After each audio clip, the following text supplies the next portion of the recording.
안녕하세요. 오늘도 사연살롱을 찾아주셔서 감사합니다. 30대 3살 된 딸아이를 키우며 재혼을 고민하는 싱글맘입니다. 저는 창피한 이야기지만 결혼 2년 만에 이혼을 했어요. 요즘 세상엔 이혼이 무슨 흠이냐고 말하는 사람들도 많지만 당사자인 저는 그래도 이혼 얘기를 할 때면 어쩔 수 없이 작아지는 것 같은데 아마도 그건 실패한 저의 결혼 때문에 저희 부모님이 마음의 상처를 많이 받으셨기 때문인 것 같아요. 저는 평소에도 사연살롱의 애청자예요.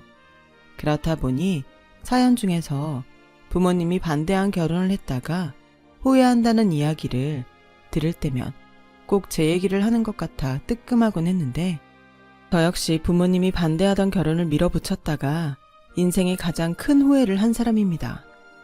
하지만 이혼은 제가 인생을 살면서 가장 잘한 일이라고 할 수 있고 지금은 한때 잘못된 선택으로 망가졌던 인생을 바로잡고 열심히 살아가려 하는데 이런 제 이야기를 한번 써보면 어떨까 하는 생각이 들었습니다.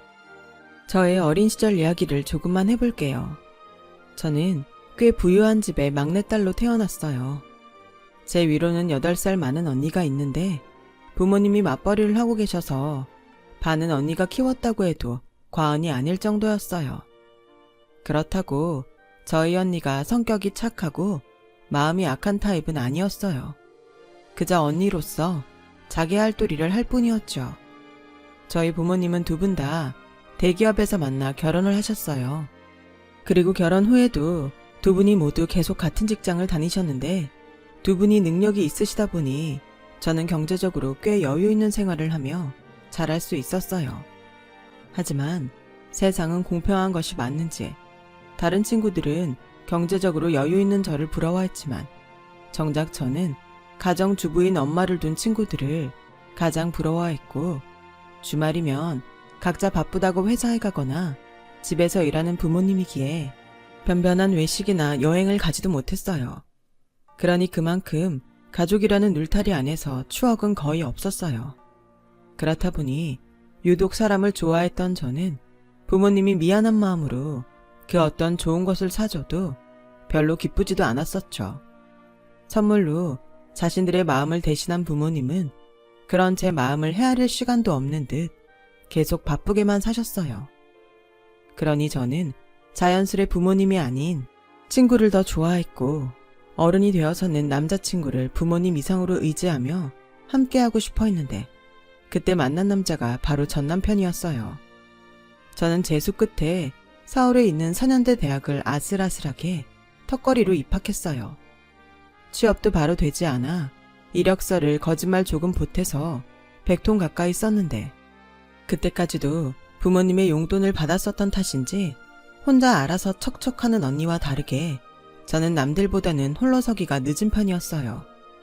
저는 성인이 되고도 스스로 어떻게 살아야 좋을지, 무엇을 하고 싶은지조차 생각을 못했고 어디서 그러던데 생각하지 않고 살면 사는 대로 생각한다고 제가 그때 딱 그랬던 것 같아요.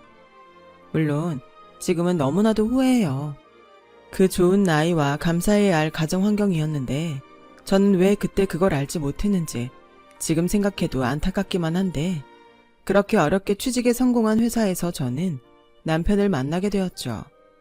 뭐든 느리고 서툴렀던 저에게 남편은 사수로서 답답했을 텐데 괜찮다고 몇 번이고 같은 설명을 해주고 또 해줬는데요.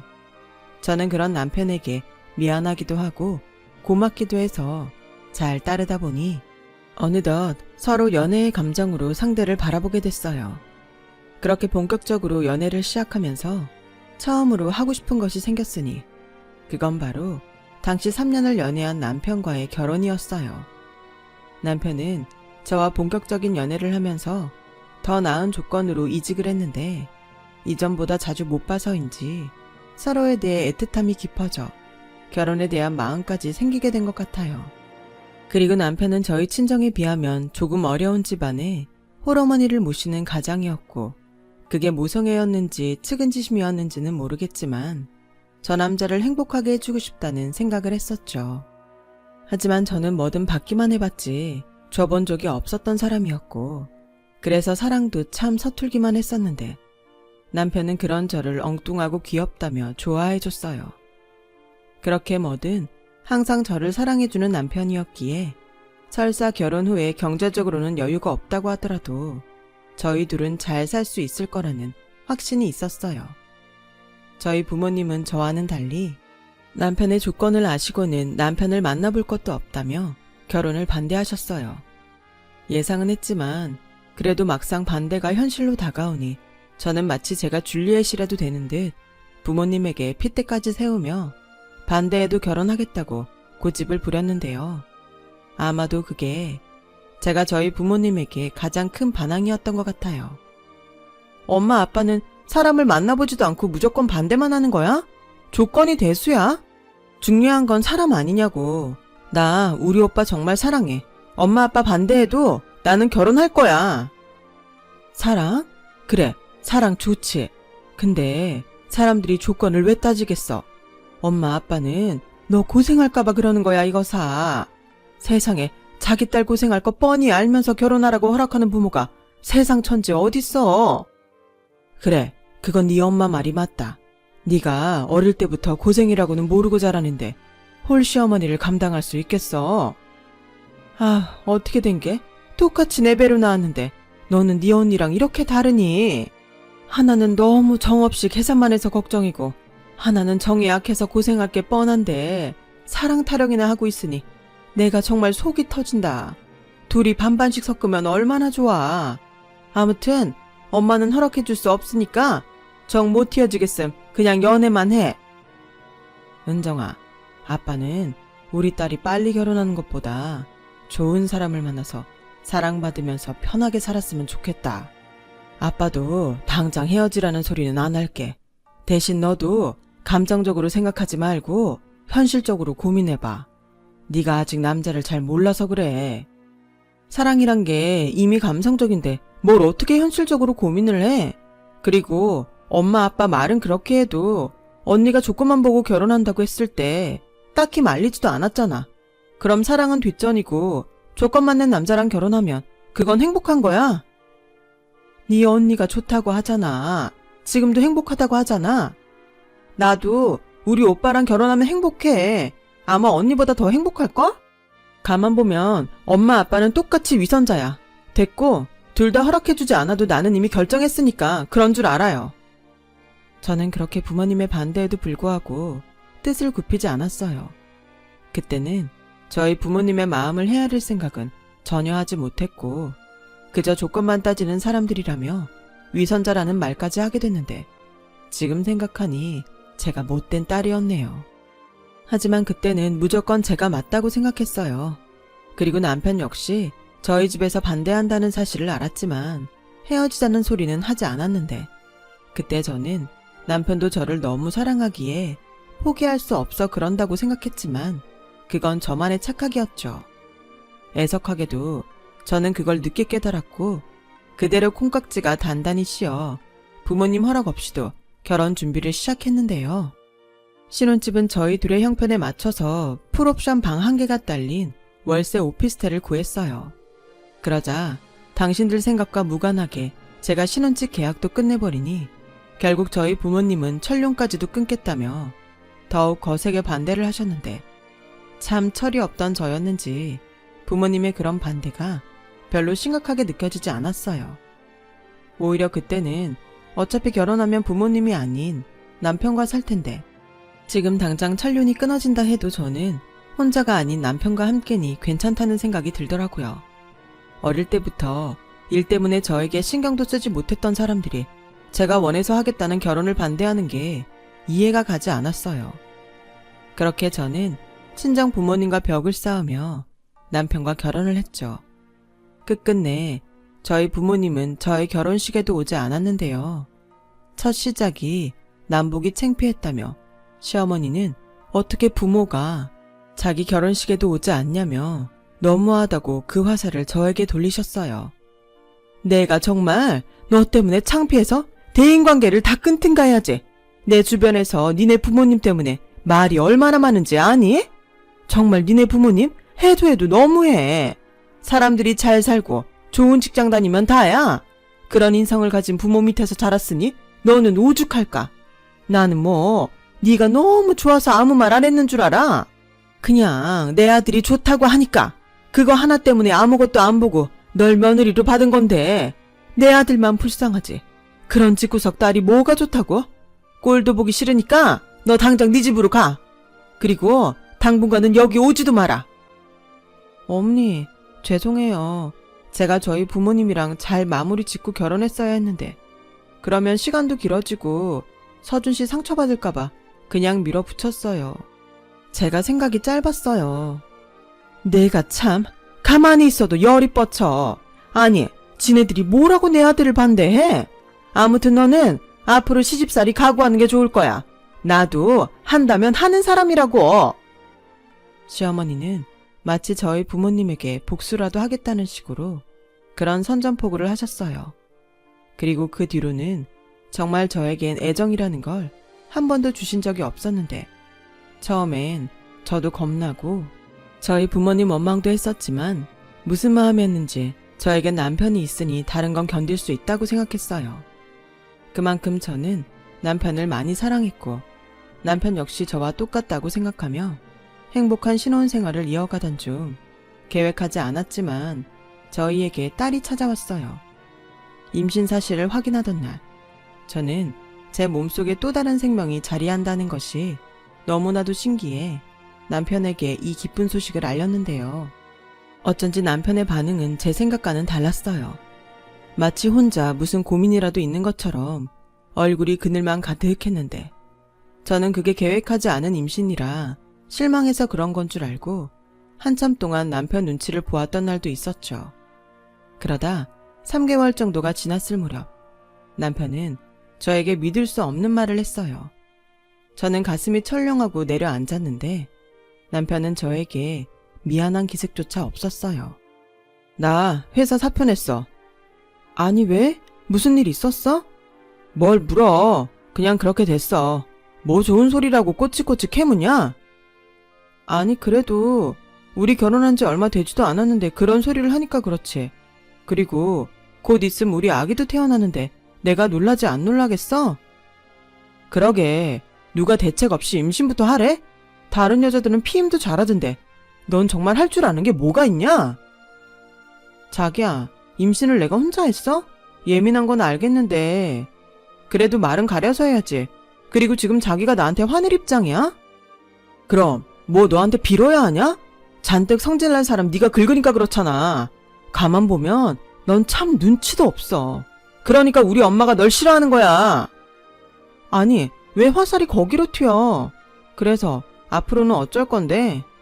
아 몰라. 그냥 지금은 아무것도 하기 싫으니까 나 건드리지 마. 한 번만 더 바가지 긁었다간 여기 있는 물건 죄다 부숴버릴 테니까 그 꼴 보고 싶으면 어디 해보든가. 저는 금방이라도 폭발할 것처럼 소리를 지르는 남편을 보며 처음으로 겁이 났어요. 제가 알던 남편은 절대 저런 사람이 아닌데 무슨 억울한 일이 있어 사표를 내게 되었나 하는 생각도 들었는데요. 그도 그럴 게 실직한 남편이 마치 어떤 의욕도 없는 사람처럼 집에만 틀어박혀서 누워만 있으니 저는 점점 불안하기만 했어요. 게다가 저는 임신 중반부터 조산기가 있어 제대로 움직이지도 못하고 조심스러운 생활을 해야 했는데 남편은 그런 저를 보살필 생각조차 하지 않았고 저는 결국 예정일보다 3달이나 빨리 아이를 낳게 됐는데 저는 저대로 제왕절개 수술을 하고 아이는 언제 퇴원이 가능할지 알 수 없이 인큐베이터에 들어갔지만 남편은 보호자로서 아무런 역할을 하지 않았어요. 상황이 그렇다 보니 저는 어쩔 수 없이 언니에게 연락을 했고 언니는 제 전화에 그러게 누가 그런 결혼을 하라고 했냐며 한 소리를 하면서도 병원으로 달려와 보호자 역할을 해주더군요. 평상시 언니한테는 고맙다는 생각을 해본 적이 없었던 저는 언니가 처음으로 고마웠어요. 하지만 문제는 돈이었고 남편은 그때에도 여전히 구직 활동은커녕 집안에 틀어박혀서 술이나 마시고 게임이나 하면서 나올 생각을 하지 않았는데 제가 병원비 때문에 시어머니에게 연락을 하자 돌아온 대답은 니네 부모 능력 좋다며? 니네 부모한테 달라고 해라? 였어요. 그렇게 전화는 끊어지고 태어나서 처음으로 돈 때문에 발을 동동 거리게 됐는데요. 그러다 퇴직금 생각이 나서 어차피 육아휴직은 꿈도 꾸지 못하는 회사라 퇴직을 하기로 마음을 먹었어요. 퇴직금이 나오면 어떻게든 해결이 될 거라고 생각했거든요. 그렇게 저는 무슨 미혼모처럼 아이는 병원에 남겨두고 혼자서 퇴원 수속을 밟았습니다. 그 길로 회사에 사표를 내려갔죠. 그래야 하루라도 빨리 퇴직금 정산이 될 것 같아서였어요. 회사의 돈 때문에 사표를 내고 그렇게 집에 오는데 어찌나 눈물이 쏟아지는지 친정 부모님 생각이 처음으로 나더라고요. 하지만 차마 핸드폰 속 통화 버튼을 누르지 못했고 대신 언니에게 전화를 걸어 그간 힘들었던 속사정을 하소연하듯 쏟아내었는데요. 언제나 그랬듯 언니의 대답은 차가웠지만 틀린 말은 하나도 없었어요. 그렇게 사랑타령만 하더니 아주 꿀 좋다. 너 집에 전화 안 했지? 너도 참 쥐뿔 아무것도 없으면서 고집만 황소고집이야. 이럴 땐 그냥 부모한테 철판 깔고 의지하는 거야. 그러지 말고 지금이라도 집에 전화해. 싫어. 내가 무슨 낯짝으로 그래.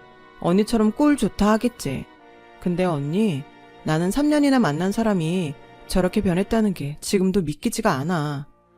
그러니까 아무리 좋아도 사람은 믿을 게 못 돼. 사람은 상황에 따라 변하는 거야. 어떤 상황에서도 한결같은 사람? 그건 드라마에서나 나오는 거라고. 저는 언니의 말에 동감했어요.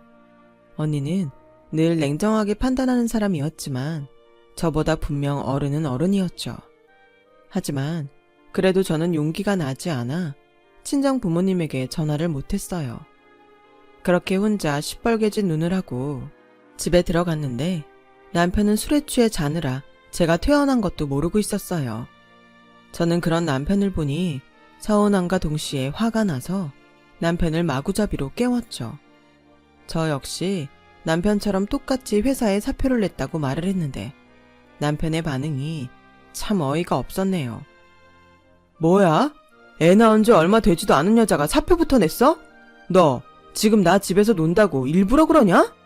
네가 그런다고 내가 나가서 돈 벌어오겠다고 할 것 같아? 어쩜 말을 해도 그렇게 해? 당신 원래 이런 사람이었어?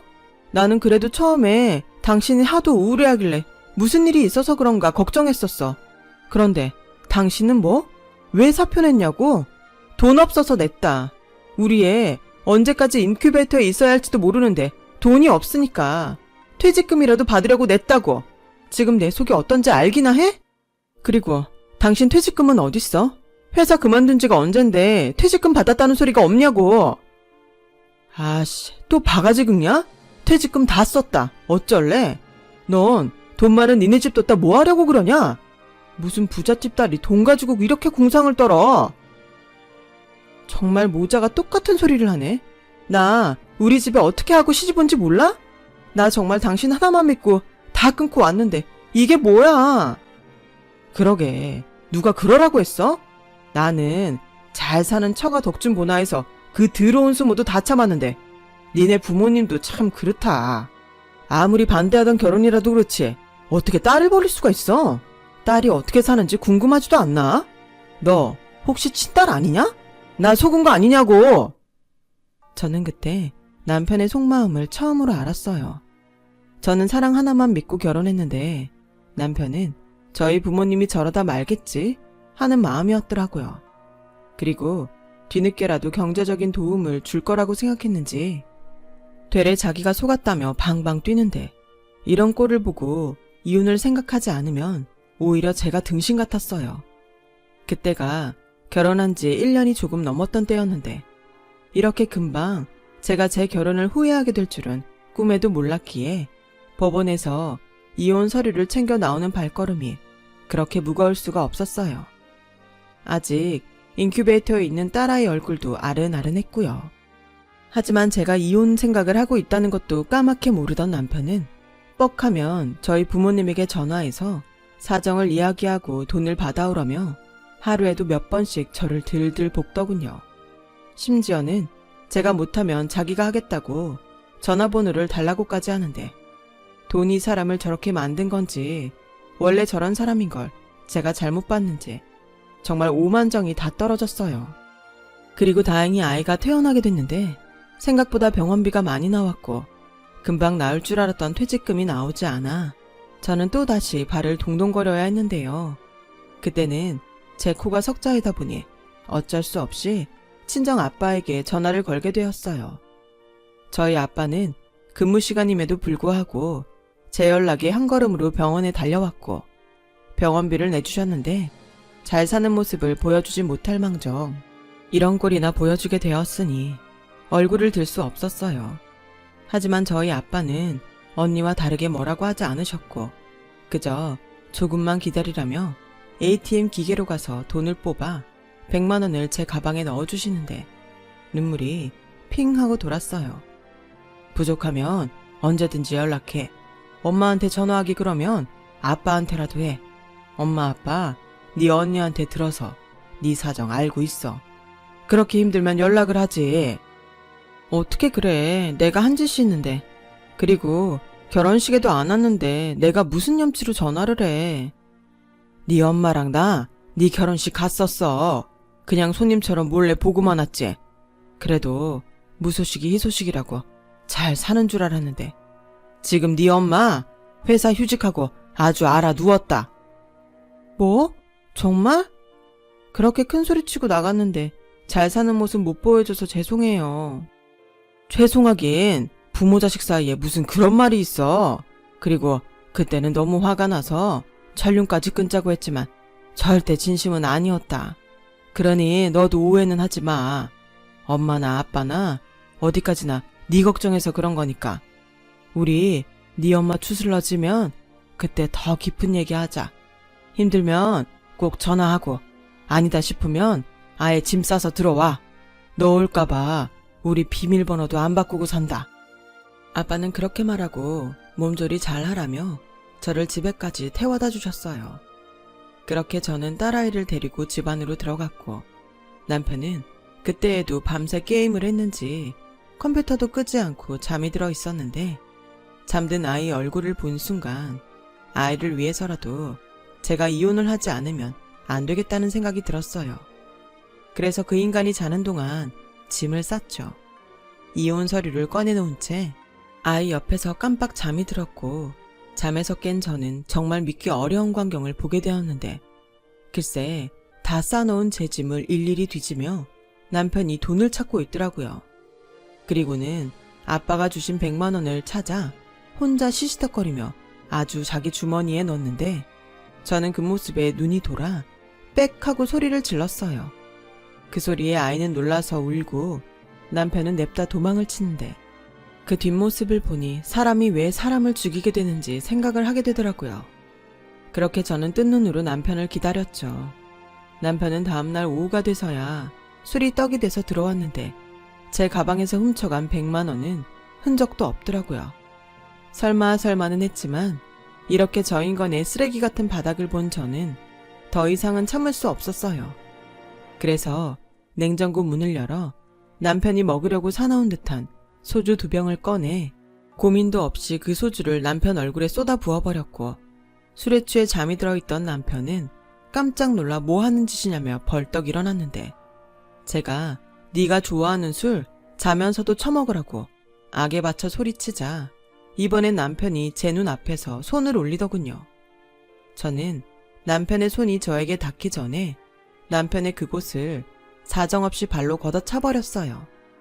그러자 남편은 숨이 넘어갈 듯 바닥을 대굴대굴 굴렀고 사태가 심각해지자 이웃의 신고로 경찰까지 집에 오게 되었는데 이미 둘 다 이성을 잃고 있었기에 저희는 경찰서까지 가게 되었어요.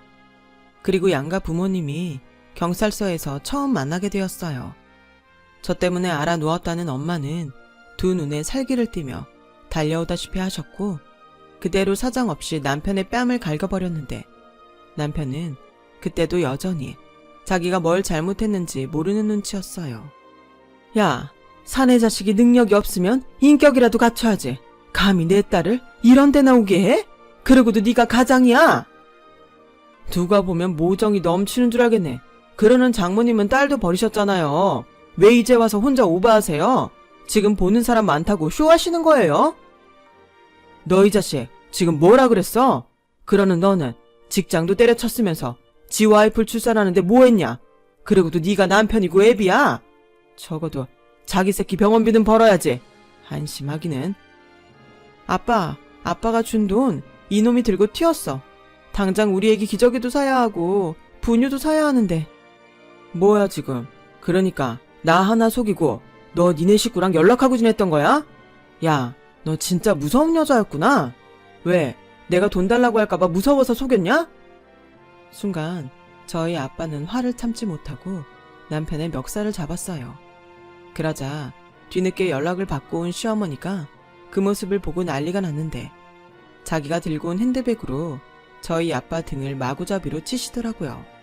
저와 엄마는 그런 시어머니를 말렸고 힘이 얼마나 센지 경찰들까지 들러붙어 사태를 진정시키는데 제 평생 그런 난리는 처음이었어요.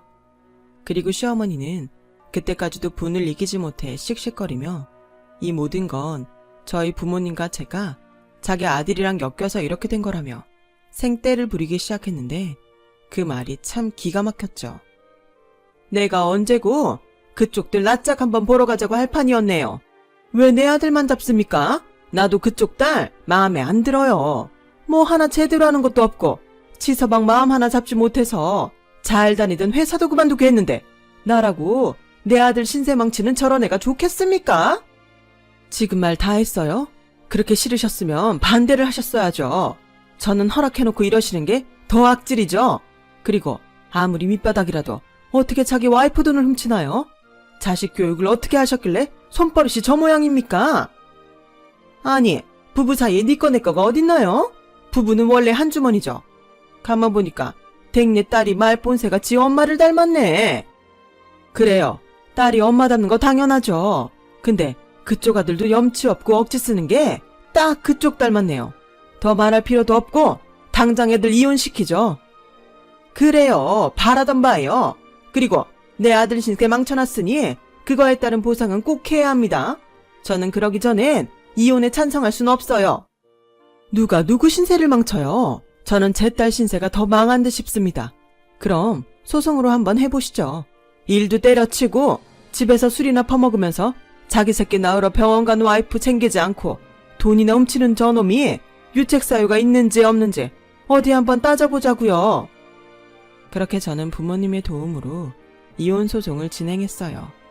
나중엔 자기가 불리할 것을 안 남편이 좋게 합의 이혼을 하자고 저를 회유했지만 이미 저희 부모님은 물러설 생각이 없으셨죠.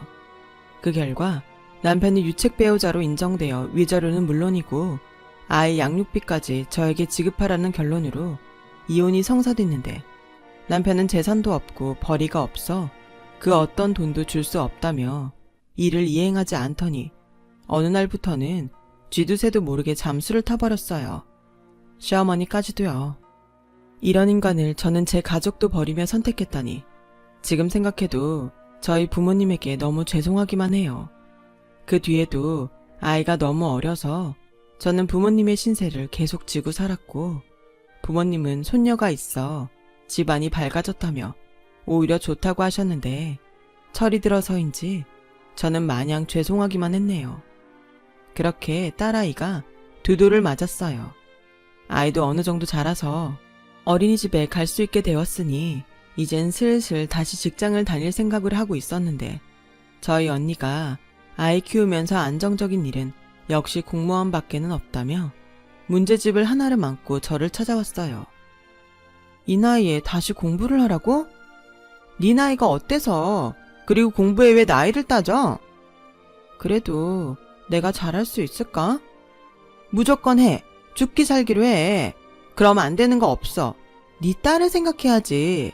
그리고 최고의 복수는 네가 잘 사는 거야. 그건 나도 아는데. 알았어 언니. 나 이번엔 진짜 열심히 해볼게. 언니 말대로 죽기 살기로 해볼게. 저는 그 후 태어나 처음으로 공부에 열을 올리며 공무원 시험을 준비했고 그러는 중 엄마의 하나뿐인 혈육인 이모가 고질적인 허리 디스크 수술을 더는 미루지 못해 병원에 입원하게 되셨는데 저는 그런 이모의 부탁으로 이모가 운영하시는 뼈다귀 해장국집 일을 돕게 됐어요. 엄마는 괜히 공부하는 애 시간 뺏는다며 하지 말라고 말리기도 했는데요. 이모가 아르바이트비도 준다고 하고 또 부탁도 하니 바쁜 아침 시간과 점심 시간을 돕기로 했죠. 그렇게 일을 도운 지 일주일이 되어갈 무렵 2번 다시 만나고 싶지 않던 전남편과 시어머니를 이모의 가게에서 만나게 되었어요. 워낙 아침 일찍 문을 여는 식당이라 아침 식사하러 많이들 오시거든요. 그래서 아침이면 점심 장사만큼 식당이 바빴는데 남편과 시어머니도 아침을 먹으러 온 듯했고 저는 정신이 없어 그들을 알아보지 못했는데 남편이 먼저 식당에서 음식 서빙을 하는 저를 알아봤고 비웃으며 저에게 다가와 이렇게 말했어요. 그렇게 잘난 척 바가지를 긁더니 기껏 하는 일이 음식 서빙이냐? 왜? 니네 잘난 부모가 이번에는 돈을 안 줬나 보지? 엄마, 여기 재수 없으니까 다른 데 가서 먹어요. 그래, 나도 재 보니까 입맛이 뚝 떨어진다. 그렇게 잘난 척하더니 고작 이런 구질구질한 식당에서 허드렛 일이나 하고 이혼 아주 잘했네. 할 말 다 하셨으면 이만 나가주실래요? 다른 분들 식사하는데 방해되니까요. 그리고 제가 어떤 일을 하든 그쪽들이 무슨 상관이죠? 당신 위자료며 양육비는 도대체 언제 줄 거야? 나 언제든 강제 집행할 수 있는 거 알지? 뭐가 있어야 주지. 백날 털어봐라. 뭐가 나오나. 그리고 난 당신이랑 헤어지고 아주 잘 나가. 잘 나가는데 돈 한 푼 없다고 하니까 야구르지? 지금이라도 잘못했다고 무릎 꿇고 빌면 뭐. 조금은 생각해볼게. 솔직히 말해봐. 너 나랑 이혼한 거 후회하지? 후회 같은 소리 하네. 됐고 영업 방해되니까 그만하고 나가. 나가요. 그때였어요. 제가 일하는 내내 아침이면 아침 식사를 하러 식당에 오는 남자 손님이 있었는데 그 사람이 하필이면 그때 온 거죠. 사실 그 손님은 오래전부터 이모 가게 단골인데 이모가 하도 괜찮다고 만나보라며 저와 엮어주려고 했던 사람이었어요. 하지만 저는 이혼의 상처도 크고 아이도 있으니까 그럴 수 없다고 했는데 이모 식당에서 일을 도우며 그 사람과 자연스럽게 만나게 되었고 그 사람은 저의 사정을 모두 알면서도 저에게 호감을 표시했는데 저는 선뜻 그 사람의 마음을 받아줄 수 없었죠. 그런데 하필 그렇게 전 남편과 만나게 되었으니 저는 저 혼자 괜히 신경이 쓰였고 빨리 이 사람들이 식당을 나갔으면 좋겠다는 마음뿐이었는데 전 남편은 오랜만에 만난 저에게 뭘 그렇게 따지고 싶었는지 도통 나갈 생각을 하지 않았어요. 그렇다 보니 저에게 호감을 가진 남자는 진상 손님이 저를 괴롭힌다고 생각해 도와주려 다가오더라고요. 전 남편은 뻔뻔하게 이렇게 말하기 시작했는데 그 뒤엔 제가 전혀 예상할 수 없었던 일이 벌어졌네요. 내가 이 여자 전 남편이요. 아무리 생각해도 내가 너무 순순하게 이혼을 해줘서 열이 뻗쳐서 그러니 그쪽은 가서 밥이나 먹어요. 이 여자 말고 다른 직원도 있으니까 뭐 상관없잖아. 저기 혹시 성함이 최서준 씨 아닙니까? 거기 아주머니는 소미옥 맞죠?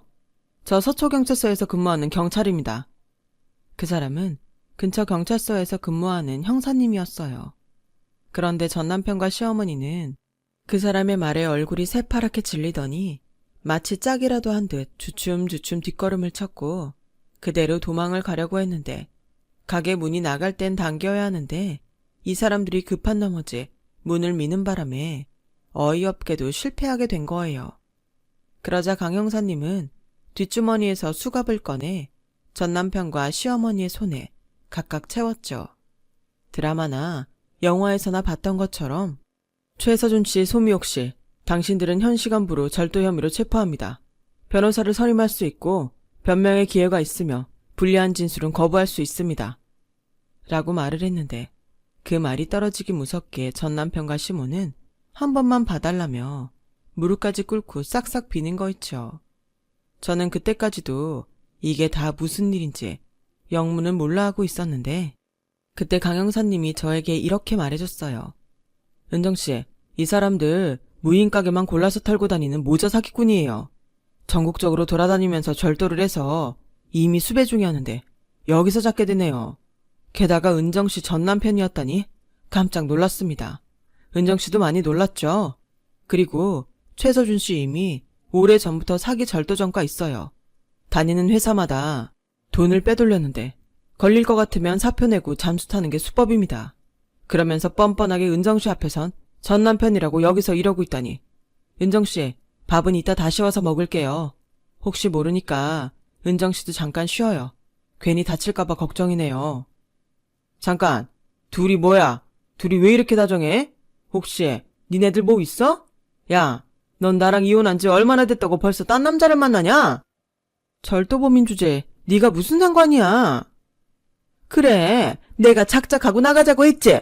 이젠 어쩔 거야. 무인 가게는 안전하다며. 너 때문에 다 늙어서 네 엄마 전과자 되게 생겼잖아. 팔자 한번 고쳐보려다가 신세만 망쳤네. 엄마도 쉽게 돈 벌어서 좋다고 했잖아. 자기도 좋아서 해놓고 이제 와서 그래. 그리고 너 말은 바로 해. 너랑 나랑 상관이 왜 없어? 우리한텐 애가 있는데. 전 남편은 정말 미친 사람처럼 저에게 덤벼들듯 말했어요. 아마도 제가 이미 다른 남자가 생겼다는 생각에 이성을 놓은 듯 했죠. 그 순간 전 남편의 얼굴에 형사님의 주먹이 날아갔고 이번에는 경찰이 자기를 때린다며 또 진상을 부리기 시작하더군요. 강 형사님은 그들을 끌고 식당 밖으로 나갔어요. 그 뒤 충격 때문인지 손이 부들부들 떨려 일을 할 수 없었는데요. 같이 일하던 주방 이모가 저에게 오늘은 이만 집에 가보라고 배려해 주셨고 저는 잠깐만 쉬었다가 이따 점심때 다시 오겠다고 하고 가게 밖을 나오는데 마치 꿈을 꾼 것처럼 정신이 하나도 없었어요. 물론 이젠 암이 된 사람이라 크게 상관도 없지만 그런 사람이라는 걸 전혀 모르고 아이까지 낳았다니 순간 아찔하기까지 했는데 집에 돌아와 벽에 걸려있는 딸아이 사진을 보니 오히려 아무것도 모를 때 이혼을 한 것이 천만다행이라는 생각이 들었네요. 그 후 강형사님에게 전 남편과 시어머니는 법적인 처벌을 받을 거라는 얘기를 듣게 되었고 다른 친척에게 은닉한 재산이 있다는 것도 알게 되어 저는 곧바로 위자료 및 밀린 양육비 청구 소송을 진행했어요. 그리고 소송이 끝나갈 무렵 강형사님에게 이제는 저와 정식으로 만나고 싶다는 고백까지 받게 되었는데 솔직히 그때는 사람에게 받은 상처가 너무 깊어서 망설였어요. 또 다시 상처받는 것이 두려웠거든요. 그렇게 제가 망설이자 자기는 언제까지 기다릴 수 있다며 절대 부담 주지 않겠다고 하더라고요. 사람 좋아하던 제 본성이 아직도 정신을 못 차렸는지 불쑥불쑥 강형사님을 떠올리게 했어요. 하지만 저에겐 공무원 시험이 먼저라는 생각으로 공부에만 매진하려 노력했죠. 그 결과 작년에 시험에 합격하게 되었는데요. 아이는 3살이 되었고 저는 이제 어엿한 주민센터에서 근무하는 공무원이 되었는데 이쯤이면 저도 열심히 살았다고 자부해도 되겠죠. 요즘은 부모님하고도 예전보다 훨씬 잘 지내고 있어요. 서로 몰랐던 마음을 털어놓고 저도 부모가 되니 저희 부모님의 마음을 알겠더라고요. 그렇다 보니 요즘은 정말 행복합니다. 강형사님과는 결혼을 전제로 지금은 연애만 하고 있어요. 이렇게 한 남자에게 사랑까지 받고 있으니 매일매일 입꼬리가 올라가 있는 것 같습니다. 이제사 지난 날을 떠올리면 하지 않았으면 좋았을 거라고 생각한 실패한 결혼도 그리 나쁘지만은 않은 것 같아요. 눈에 넣어도 아프지 않을 사랑스러운 제 딸을 얻었으니까요. 살면서 꼭 좋은 것만 있을 수 없고 꼭 나쁜 것만 있을 수도 없잖아요. 그런 것처럼 저에게 결혼이란 것도 그런 것 같아요. 그때는 너무 힘들었지만 그때의 경험은 저에겐 좋은 예방주사가 되어 지금의 저를 만들어주지 않았나 생각하는 요즘입니다. 만약 지금이 너무 힘드신 분이 계시다면 이 말을 꼭 하고 싶어요. 분명 지금 겪고 있는 그 경험이 훗날 좋은 영양제가 되어줄 거라는 것을요. 절대 희망을 잃지 않았으면 좋겠어요. 해가 지면 또 해가 뜨듯 우리는 또다시 행복할 수 있으니까요. 지금까지 길었던 저의 이야기 들어주셔서 고맙습니다. 항상 건강하시고 행복하세요. 여러분, 사연 댓글에 응원과 현명한 조언 부탁드려요. 좋아요와 구독은 저에게 큰 힘이 됩니다. 오늘도 좋은 일 가득하세요.